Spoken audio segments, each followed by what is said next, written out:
महंगी तरीन और सबसे ज्यादा आलीशान पार्टी जिसने फजूल खर्ची के सारे रिकॉर्ड तोड़ दिए थे। इस जैसी पार्टी ना ही पहले कभी की गई थी और ना ही इसके बाद किसी को भी इतनी ज्यादा महंगी पार्टी करने की हिम्मत हुई। इसमें दुनिया के बेहतरीन रेस्टोरेंट्स के मजेदार खाने, drinks, luxury 5 star accommodation, European decoration और सबसे ज्यादा इम्पोर्टेंट इस पार्टी में आने वाले गेस्ट थे। शहंशाहों से लेकर बादशाहों तक और प्रेसिडेंट्स से लेकर प्राइम मिनिस्टर्स तक। इस पार्टी में पूरी 65 कंट्रीज के हेड्स मौजूद थे। ये शानदार पार्टी किसी 7 स्टार होटल में नहीं बल्कि ये एक बंजर सहरा में की गई थी। जी हाँ, सिर्फ इस 3 दिन की पार्टी के लिए सहरा का नक्शा ही बदल दिया गया था और वो भी रातों रात।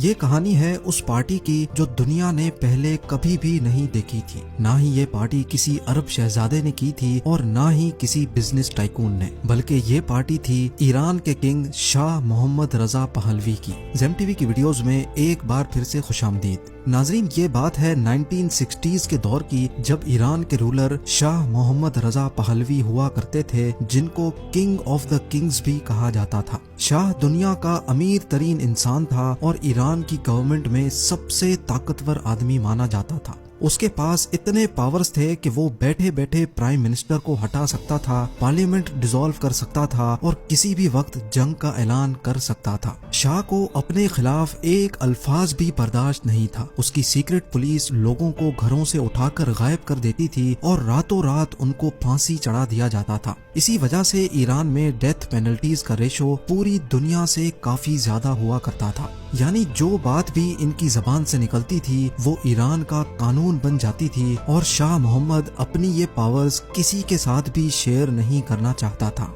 अपनी सारी जिंदगी ऐशो आराम देखने वाला शाह मोहम्मद काफी ज्यादा मॉडर्न भी हुआ करता था। वो खुद तो दुनिया का अमीर तरीन इंसान था, लेकिन उसकी अपनी ही कंट्री ईरान की कंडीशन कुछ अच्छी नहीं थी। यहाँ आधी से ज्यादा आबादी के पास खाने के पैसे तक नहीं हुआ करते थे। पानी, मेडिकल और एजुकेशन का बुरा हाल हो रखा था, लेकिन किसी को भी आवाज उठाने की हिम्मत नहीं थी। ईरान में बेसिक फैसिलिटीज की हद से ज्यादा जरूरत थी, लेकिन इस सब के बावजूद भी शाह मोहम्मद पहलवी के जहन में कुछ और ही चल रहा था। शाह का प्लान था कि दुनिया भर में ईरान का अच्छा इंप्रेशन बिठाने के लिए एक आलीशान पार्टी रखी जाए, जिसमें पूरी दुनिया के शेख, सुल्तान, किंग्स, प्रेसिडेंट्स और प्राइम मिनिस्टर को दावत दी जाएगी। उसका ख्याल था कि इस पार्टी की वजह से ईरान का ग्लोबल इमेज अच्छा हो सकेगा, लेकिन शाह को इस बात का बिल्कुल भी अंदाजा नहीं था कि यही पार्टी उसको एक दिन ले डूबेगी। खैर, अब चूंकि शाह ने पैसे की नुमाइश का फैसला कर लिया था, इसी वजह से सिर्फ 3 दिन की पार्टी के